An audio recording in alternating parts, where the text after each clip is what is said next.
You are watching Zu viel Hitze. Metal Leute, and hello, this is Zu viel Hitze. Welcome to 3-Minute Record Reviews, the show where we share our thoughts to go.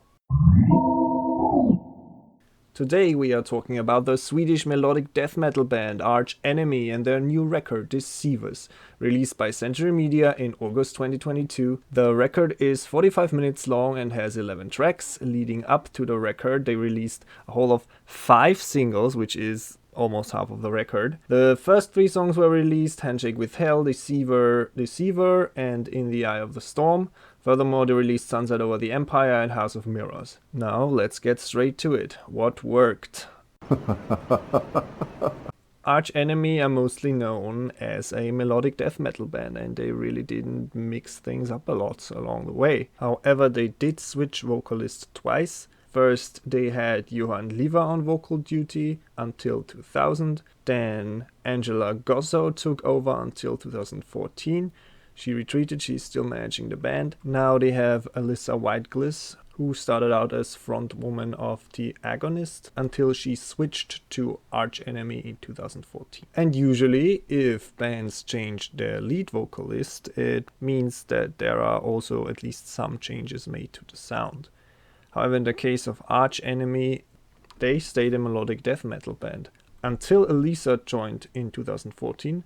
Now they also had symphonic and power metal influences on their last couple of releases ever since she joined. And now on this new release, they have some very tasty heavy metal influences. And I think for me, this is the main selling point of this record. Now, on more than one track, they have heavy metal inspired songwriting. It has a certain bluesy sound to it. I love that. It works really great mixed with their standard melodic death metal sound. For example, in the Eye of the Storm, little more than halfway through the song, there is an excellent instrumental section, builds up to a sort of climax before it opens up into another chorus. Also, Sunset Over the Empire is a great example how they fused their new heavy metal influence together with their melodic death roots. You have fast and heavy parts flowing into the slower and more epic parts quite elegantly. In fact, most of the instrumental parts and bridges on this record are done very well. You can really tell that they have been listening to or have been inspired by traditional heavy metal records. You can definitely hear some Iron Maiden, and you can really hear some Judas Priest in there. Another thing I want to shout out is the shift from The Watcher into Poisoned Arrows. 2 of my favorite tracks. The beginning of Poisoned Arrows is very beautiful, has an almost symphonic metal feel to it, and so do the symphonic parts on Sunset Over the Empire that I really enjoy, and that comes from a person that usually doesn't even like symphonic metal. And they do wear their heavy metal influences on their sleeves here. For example, you even have Elisa doing a heavy metal intro scream at House of Mirrors that I thought was really nice, and Spreading Black Wings opening moments, and heavy slow riffage during the song is almost reminiscent of traditional doom metal. It kind of made me think of Candlemas, and in my opinion, the whole song, including its title Spreading Black Wings, is an homage to Black Sabbath, Satan laughing spread his wings. That's all the praise I have for this record, which is quite a lot. Now let's get to the mixed things. Now remember when I said that they blend their melodic death metal and their heavy metal together really well? Usually they do, but not always. They sound best when they focus on the heavy metal elements, because the death metal riffs fall pretty flat for most parts, and so does the drumming. You even have tracks where they, on one hand, have this pretty boring, run-of-the-mill melodic death metal sound to it, fast riffs and faster drumming, and on the other hand, you have some really nice heavy metal parts to it. For example, Deceiver has a lot of pretty monotonous parts during both the verse and the chorus, but then before the end, they have a great short instrumental bridge that I really enjoyed, but otherwise, unfortunately, Deceivers is one of my least favorite tracks on the record. Then Alyssa Whitegill's vocals. Her gutturals are solid enough, her cleans are okay, but there is definitely room for improvement. Also, the lyrics are pretty whatever, but at this point, I just wonder if I should even be surprised, and you could make an argument that if I wanted to experience interesting texts,